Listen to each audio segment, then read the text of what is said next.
ವಕ್ಫ್ board notice ಕುರಿತು ನಗರದಲ್ಲಿ BJP ವತಿಯಿಂದ ಪ್ರತಿಭಟನಾ ಧರಣಿ ನಡೆಸಲಾಯಿತು. ಪ್ರತಿಭಟನೆಯಲ್ಲಿ ಬಿಜೆಪಿ ರಾಜ್ಯೋಪಾಧ್ಯಕ್ಷ ಎನ್ ಮಹೇಶ್ ಮಾತನಾಡಿ, ಸಿಎಂ ಸಿದ್ದರಾಮಯ್ಯ ಅವರ ಸೂಚನೆ ಮೇರೆಗೆ ವಕ್ಫ್ ಖಾತೆ ಸಚಿವ ಜಮೀರ್ ಅಹಮದ್ ರವರು ವಕ್ಫ್ ಅದಾಲತ್ ಮಾಡಿ ಉತ್ತರ ಕರ್ನಾಟಕದ ಸುಮಾರು 500 ಜನ ರೈತರಿಗೆ ನಿಮ್ಮ ಭೂಮಿ ವಕ್ಫ್ ಆಸ್ತಿ ಎಂದು ನೋಟಿಸು ನೀಡಿರುವುದನ್ನು ವಿರೋಧಿಸಿ ಇಂದು ರಾಜ್ಯಾದ್ಯಂತ ಬಿಜೆಪಿ ಒಂದು ದಿನದ ಪ್ರತಿಭಟನಾ ಧರಣಿ ಮಾಡುತ್ತಿದ್ದೇವೆ ಎಂದರು.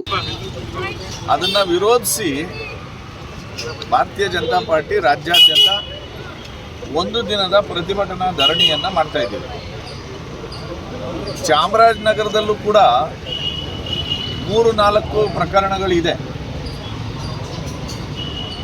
ಅವರು ಭೂಮಿ ಕಳ್ಕೊಳ್ಳೋ ಸಾಧ್ಯತೆ ಇರೋರು ಕೂಡ ಈಗ ಬರ್ತಾರೆ, ಬಂದಾಗ ನಿಮ್ಮ ಜೊತೆ ಮಾತಾಡ್ತಾರೆ. ನೋಡಿ, ಇಡೀ ದೇಶದ ಎಲ್ಲ ಬೋರ್ಡು ಕಾರ್ಪೊರೇಷನ್ಗಳು ಸೃಷ್ಟಿಯಾಗುವುದು ಭಾರತದ ಸಂವಿಧಾನದ ಕೆಳಗಡೆ.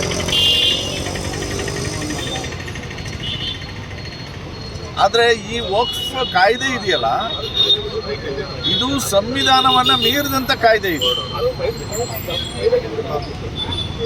ನೀವು ಯಾವ ದೇಶದಲ್ಲಾದರೂ ನೋಡಿದ್ದೀರೇನ್ರಿ? ಒಂದು ದೇಶದಲ್ಲಿ 2 ರೀತಿಯ ಶಾಸನಗಳು, ಕಾನೂನುಗಳಿರೋದು ಎಲ್ಲಾದರೂ ನೋಡಿದ್ದೀರಾ ಪ್ರಪಂಚದಲ್ಲಿ? ಬಟ್ ವಿಚಿತ್ರ ಅಂದರೆ ನಮ್ಮ ದೇಶದಲ್ಲಿ ನಡೀತಾ ಇದೆ. 1995 ಮತ್ತು 2013ರಲ್ಲಿ ಈ ವಕ್ಫ್ ಕಾಯ್ದೆಗೆ ಏನು ಅಮೆಂಡ್ಮೆಂಟ್ ಮಾಡಿದ್ರು. ಬಿಜೆಪಿ ಜಿಲ್ಲಾಧ್ಯಕ್ಷ ಸಿಎಸ್ ನಿರಂಜನ್ ಕುಮಾರ್ ಮಾತನಾಡಿದರು. ಪ್ರತಿಭಟನೆಯಲ್ಲಿ ಬಿಜೆಪಿ ಪ್ರಧಾನ ಕಾರ್ಯದರ್ಶಿ ಮೂಡ್ನಾಕೂಡು ಪ್ರಕಾಶ್, ಮುಖಂಡರಾದ ನೂರೊಂದು ಶೆಟ್ಟಿ, ಶಾಂತಮೂರ್ತಿ ಸೇರಿದಂತೆ ಇತರರು ಉಪಸ್ಥಿತರಿದ್ದರು. ಏನು ಜಮೀನುಗಳನ್ನು ಇವತ್ತು ರೈತರು ಉಳುಮೆ ಮಾಡಿಕೊಂಡು ತದನಂತರ ಅವರು ಅನುಭವಿಸ್ಕೊಂಡು ಬಂದಂಥ ಜಮೀನುಗಳಿಗೆ ಏಕಾಏಕಿ ನೋಟಿಸ್ ಕೊಡುವಂಥದ್ದನ್ನು ಮಾಡ್ತಾ ಇದೆ. ರೈತರಿಗೆ ಹೋದಂಥ ಸಂದರ್ಭದಲ್ಲಿ ಆಘಾತ ಆಗ್ತಿರುವಂಥದ್ದು ಆಗ್ತಾ ಇದೆ. ಇದು ಇಡೀ ರಾಜ್ಯದಲ್ಲಿ ನಡೀತಿರುವಂಥದ್ದು, ಇಡೀ ದೇಶದಲ್ಲಿ ಹೆಚ್ಚಿನ ಭಾಗದಲ್ಲಿ ನಮ್ಮ ಕರ್ನಾಟಕದಲ್ಲಿ ನಡೀತಿರುವಂಥ ಒಂದು ಪರಿಸ್ಥಿತಿಯಲ್ಲಿ ಇವತ್ತು ನಿರ್ಮಾಣ ಆಗಿರುವಂಥದ್ದು. ಹಾಗಾಗಿ ಏನು ವಕ್ಫ್ ಬೋರ್ಡ್ ಇದೆ, ಅವರ ಆಸ್ತಿ ಇದೆ, ಅದನ್ನು ಸಂರಕ್ಷಣೆ ಮಾಡ್ಕೊಳ್ಳಲಿಕ್ಕೆ ನಮ್ಮದೇನು ಅಭ್ಯಂತರ ಇಲ್ಲ. ಹಾಗಂತ ಹೇಳಿ ಅಮಾಯಕ ರೈತರ ಒಂದು ಜಮೀನು ಮೇಲೆ ನೀವು ಗದಾಪ್ರಹಾರ ಮಾಡಿದ್ರೆ ಅದನ್ನು ನೋಡ್ತಾ ಕೂರ್ಲಿಕ್ಕೆ ನಾವು ಭಾರತೀಯ ಜನತಾ ಪಾರ್ಟಿಯವರು ಸಿದ್ಧ ಇಲ್ಲ. ಹಾಗಾಗಿನೇ ಪ್ರತಿಭಟನೆ ಮಾಡ್ತಾ ಇದ್ದೀವಿ.